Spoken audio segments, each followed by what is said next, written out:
pa lang, inaantay ka na nila. Okay. Kamusta ka, brother?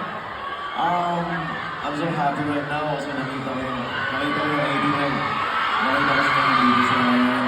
I'm just so happy. So, yeah. I just wanna know, syempre nakasama na namin sina Josh the past two weeks.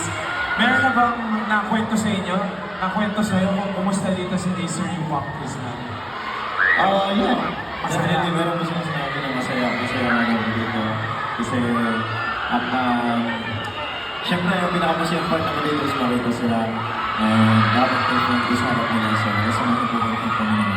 Alright, Philip, I just wanna know, since nandito tayo sa Acer yung school bus, bigyan mo naman kami ng, ng experience mo when you were going back to school.